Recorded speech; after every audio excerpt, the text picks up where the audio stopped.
বাংলাদেশের বশিরউদ্দিনের প্রতিভা দেখুন, বিশ্ব সেরা। বাংলাদেশের ছেলেরা সবসময় কোরআনে বিশ্ব সেরা। ধন্যবাদ বশির, ধন্যবাদ। বাংলাদেশ চেষ্টা করছে, ইরানে প্রথম হতে পারে নাই, এর আগে দ্বিতীয় হয়েছে, তৃতীয় হয়েছে, কিন্তু প্রথম হতে পারে না। কারণ ইরানের প্রতিযোগীরা অনেক মজবুত, তারাই বেশিরভাগ প্রথম হয়। কিন্তু আলহামদুলিল্লাহ এখন কেউ বলতে পারবে না যে বাংলাদেশ এমন দেশে প্রথম হয় নাই।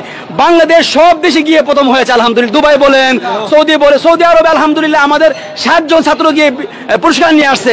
এবং একটা বিশ্ব রেকর্ড আছে সৌদি আরবের, সেটি হলো 10 পাড়ায়, 20 পাড়ায় এবং 30 পাড়ায় পৃথিবীর কোনো দেশ 38 বছরে প্রথম হতে পারে নাই। কিন্তু বাংলাদেশ প্রথম হয়েছে 10 পাড়ায়, প্রথম হয়েছে 20 পাড়ায়, প্রথম হয়েছে 30 পাড়ায়, মানে একই সাথে, মানে একই দিনে 3টা বিশ্ব রেকর্ড, 3 জন প্রথম হয়েছে।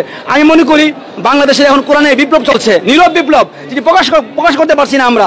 আপনারা মিডিয়ার মাধ্যমে সবাইকে জানিয়ে দেন যে আমরা আজকের এই লাইভ থেকে সবাইকে মেসেজ দিতে চাই, আসুন আমরা আমাদের সন্তানদেরকে কোরআনে হাফেজ বানাই। তাদের দিয়ে আপনার দুনিয়া তো লাভ হবে, আখিরাতে অবশ্যই লাভ হবে। এই জন্য আজকে আমরা মেসেজ এটা দিই, সব গার্জিয়ানকে, সব মা বাবাকে আমরা মেসেজ দিতে চাই, আসুন আমরা হাফেজ বশিরের মতো এরকম কোরআনে হাফেজ বানাই। তারা দুনিয়া তো কাজে লাগবে, ইনশাআল্লাহ।